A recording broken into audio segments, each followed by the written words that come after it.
Saat hubungan Anda dengan kekasih semakin intensif, kenikmatan intens yang Anda nantikan mencapai klimaks. Namun pernahkah Anda memikirkan sumber kenikmatan luar biasa itu atau mekanisme yang memungkinkannya ada? Bagi yang tertarik secara ilmiah, mari kita lihat fase-fase menjelang, selama, dan setelah pengalaman orgasme. Sebelumnya tidak ada yang namanya orgasme. Luar biasa, otak Anda adalah sumber orgasme Anda.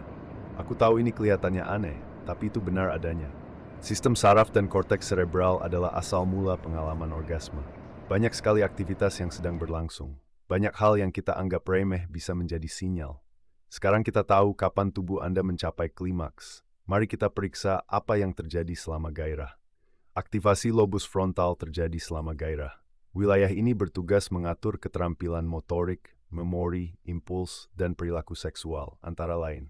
Sederhananya, ini meningkatkan libido Anda. Hipokampus Anda, yang bertanggung jawab atas ingatan, memunculkan interaksi seksual sebelumnya dan membantu berfantasi saat Anda terus dirangsang, yang semakin meningkatkan gairah Anda.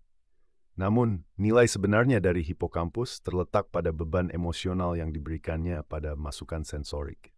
Oleh karena itu, melakukan kontak seksual dengan pasangan bisa menjadi pengalaman emosional yang sangat memanas. Amigdala kemudian menjadi aktif. Amigdala, yang biasanya dikaitkan dengan respons melawan atau lari, meningkatkan gairah. Seperti markas komando, ini terlibat dalam foreplay dan hubungan intim. Ini bertanggung jawab untuk menyampaikan situasi yang bermuatan emosi ke korteks prefrontal Anda. Komponen mekanis yang melibatkan alat kelamin adalah titik fokus dari sebagian besar analisis seks dan perilaku seksual.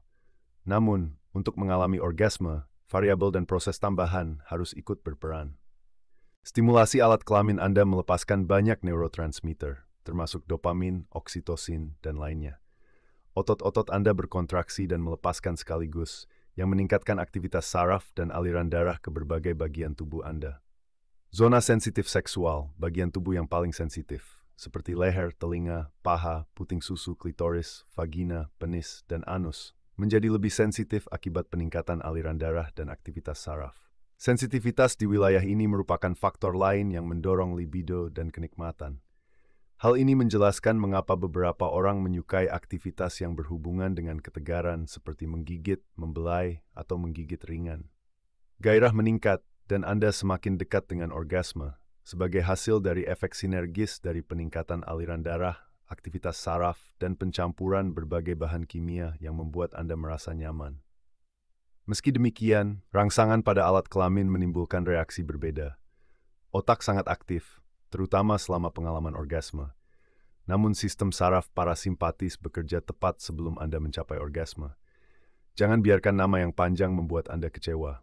Merasa tenang dan tenteram memicu pelepasan hormon endorfin yang membuat Anda bersemangat. Tahukah Anda bahwa perasaan cemas membuat hampir mustahil untuk terangsang? Anda dapat mengaitkan hal ini dengan ketidakaktifan sistem saraf parasimpatis Anda.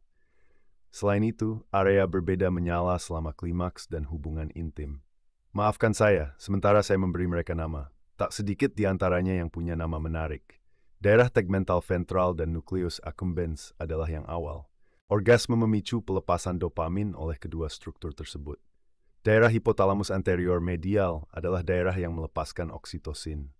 4 area berikut ini menarik karena mengatur persepsi kita tentang kesenangan dan kesakitan. Bertentangan dengan kepercayaan umum, seks sebenarnya cukup menyenangkan jika dilihat melalui lensa mekanis. Page, periaqueductal gray, dorsal raphe, anterior cingulate, dan insular cortices adalah yang membantu Anda merasakan kenikmatan, alih-alih rasa sakit saat berhubungan seks dan orgasme.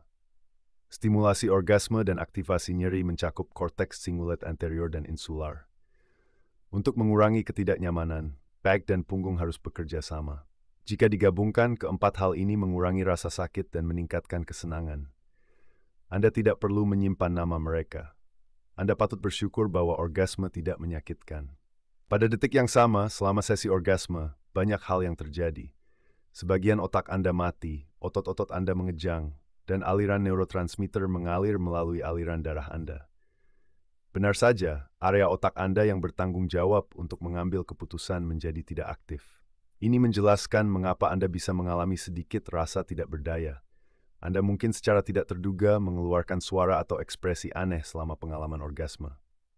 Visually stir för alla ute var smårtskonsku. Så det dimmer hausen tentangan ini. Ini meningkatkan relaksasi nembet terus merefuk. Perasaan kantor atau leil akibatnya.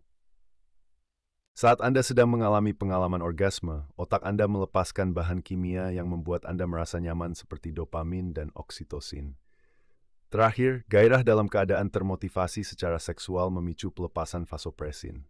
Meskipun kedua jenis kelamin memilikinya, produksinya meningkat selama gairah pada pria dan bertanggung jawab atas perkembangan keterikatan dan rasa posesif setelah aktivitas seksual. Ilmu itulah yang mendasari orgasme.